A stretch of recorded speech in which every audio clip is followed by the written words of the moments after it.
بسم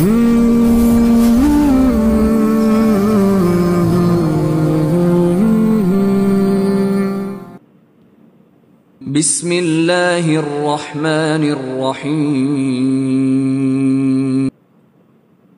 قل أعوذ برب الناس، ملك الناس،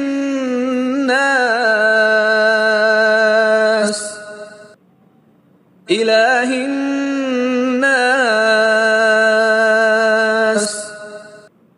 من شر الوسواس الخناس،